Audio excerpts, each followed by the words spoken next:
من القضايا اللي عمر المغاربة ينساوها ودازت في برامج تلفزية وتكتبات في جرائد هي قصة إيمان بنت قنيطرة اللي تقتلات وما عرفوش القاتل شكون هو إلى يومنا هذا. هاد القضية وقعت في 1994. واحد السيدة في مدينة القنيطرة، السيدة ميسورة، سيدة أعمال وكتتاجر في المجوهرات. كانت أنيقة كما كيعاودوا عليها وجميلة جدا، وكانوا مسميين عليها سولين حيت كانت كتشبه لواحد الممثلة أمريكية كانت كدوز في التلفازة هذيك الوقيته في واحد المسلسل. كانت عايشة بخير وعلى خير، وعايشة في فيلا في حي راقي في مدينة القنيطرة، وكانوا العائلات كلشي كيبغي يتعرف عليها لدرجة فاش كتمشي للحمام كيستغلوا هذيك الوقيته وكيمشيو حتى هما غير باش يشوفوها كيفاش كتحمم والطيابات اللي دايرين بها والبرودويات اللي كتستعمل. وكانت عايشة بخير وعلى خير هي والزوج ديالها، وكانت عندهم بنيته سميتها إيمان.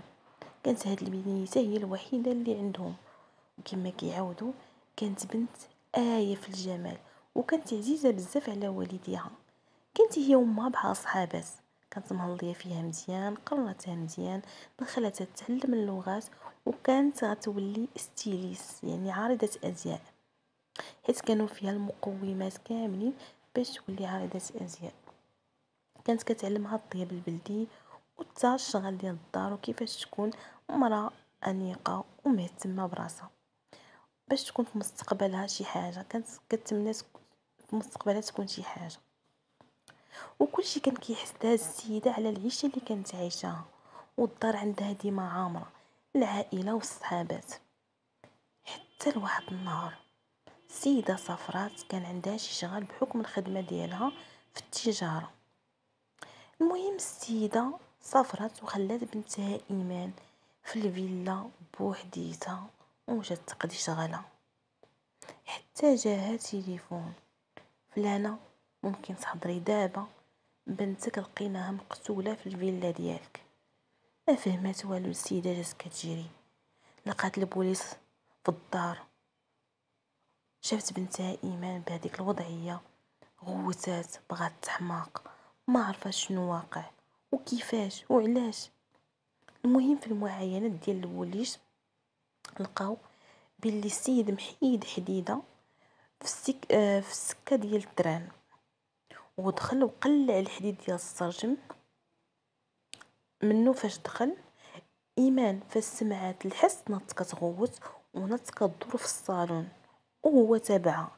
هادشي عرفوه من الصالون اللي كان كله مرون وبحال الا كانت كضربو بالمخاد.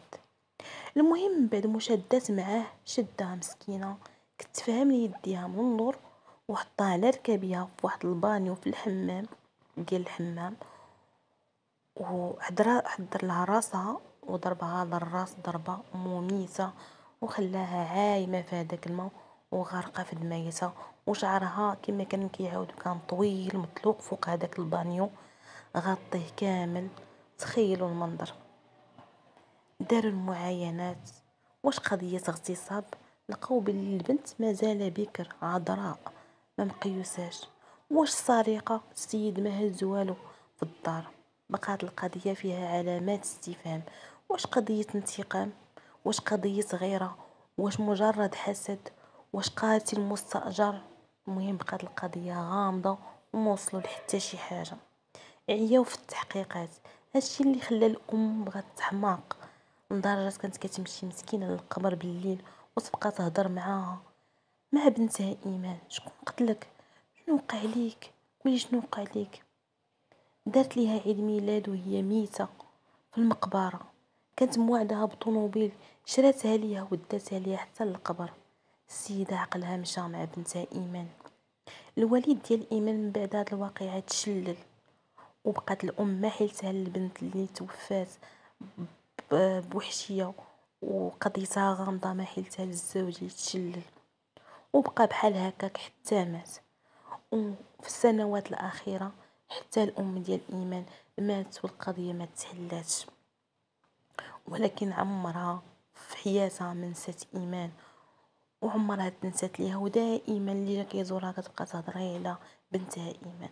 ولكن المجرم ما تشدش وما تعرفش، ولكن كاين العدالة الإلهية.